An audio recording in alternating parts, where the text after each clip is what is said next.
Assalamualaikum warahmatullahi wabarakatuh. Kami dari beberapa kelompok yang beranggotakan Maria Ulfa, Rukina, Sulaima yang akan menjelaskan tentang perspektif global, penerapan pembelajaran dengan evaluasi program pendidikan. Pengertian evaluasi dan evaluasi pendidikan. Evaluasi merupakan kegiatan yang terencana untuk mengetahui keadaan sesuatu objek dengan menggunakan instrumen dan hasilnya dibandingkan dengan tolak ukur untuk memperoleh kesimpulan. Evaluasi pendidikan adalah proses untuk kegiatan untuk menentukan kemajuan pendidikan dibandingkan dengan tujuan yang telah ditentukan. Evaluasi dibagi menjadi dua, yaitu 1. Evaluasi internal, 2. Evaluasi eksternal.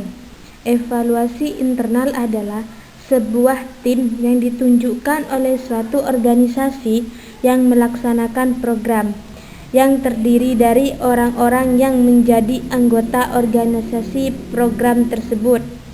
Sedangkan evaluasi eksternal adalah sebuah tim yang diminta untuk melaksanakan penilaian terhadap evaluasi program agar hasilnya digunakan sebagai dasar pertimbangan di dalam menentukan tindak lanjut terhadap kelangsungan terhentinya program tersebut.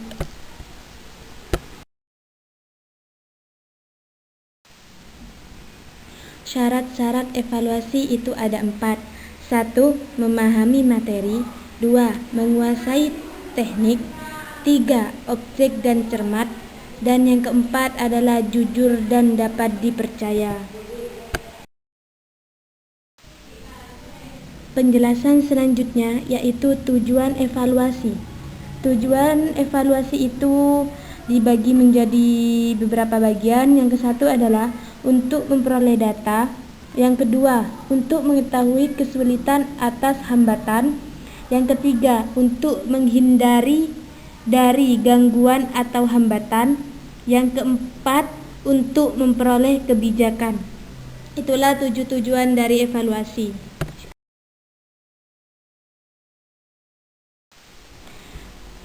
Fungsi evaluasi bagi guru. 1. Untuk mengetahui kemajuan belajar siswa. 2. Untuk mengetahui kedudukan masing-masing individu peserta didik dalam kelompoknya.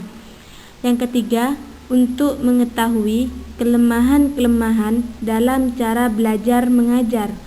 Yang keempat ialah untuk memperbaiki proses belajar mengajar dan menentukan kelulusan peserta didik. Penjelasan berikutnya ialah evaluasi bagi sekolah.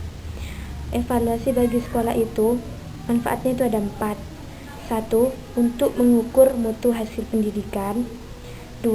Untuk mengetahui kemajuan dan kemunduran sekolah. Ketiga, untuk membuat keputusan pada peserta didik. Dan yang terakhir ialah untuk mengadakan perbaikan kurikulum. Penjelasan berikutnya yaitu evaluasi bagi peserta didik.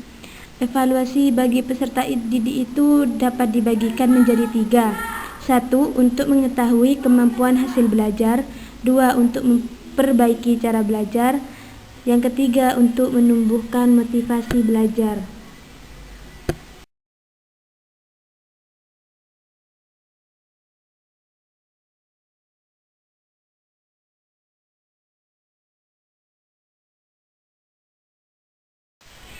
Prinsip-prinsip evaluasi. Prinsip evaluasi itu dibagi menjadi 3.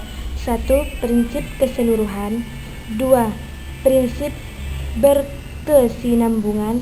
3. Prinsip objektivitas.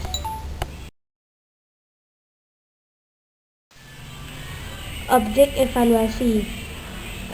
Objek evaluasi itu yang pertama ialah pribadi dan perkembangan anak didik yang meliputi 1.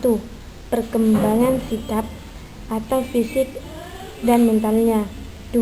Pengetahuan dan kecakapan atau keterampilannya terhadap bahan pembelajaran yang diberikan. Yang ketiga, kecerdasan atau inteligensi dan cara berpikirnya. 4. Perkembangan perasaannya atau estetis, sosial, etis, dan sebagainya. Yang selanjutnya perkembangan jasmani dan kesehatan, dan yang terakhir ialah minat, hobi, dan bakatnya. Dan penjelasan selanjutnya yaitu tentang objek evaluasi yang kedua, isi pendidikan, yang meliputi antara lain 1. Isi bahan rencana pembelajaran yang diajarkan atau sesuai tidaknya dengan perkembangan umur, minat, dan kebutuhan anak. Kedua, situasi dan suasana sekolah, berikut alat-alat perlengkapan yang tersedia. Dan yang terakhir ialah keadaan guru-guru dan pegawainya, termasuk kepemimpinan kepala sekolah. Penjelasan selanjutnya ialah tentang objek evaluasi yang terakhir, yaitu proses pendidikan, yang mencangkup antara lain bagaimana cara guru-guru mengajar atau metode apa yang dipergunakannya. Kedua, bagaimana cara-cara siswa belajar, minat, dan perhatiannya terhadap pembelajaran. 3. Lamanya waktu yang tersedia untuk mengajar dan belajar. Ya, cukup sekian penjelasan dari kami. Semoga apa yang kami jelaskan bisa bermanfaat untuk kalian semua. Thank you. Assalamualaikum warahmatullahi wabarakatuh.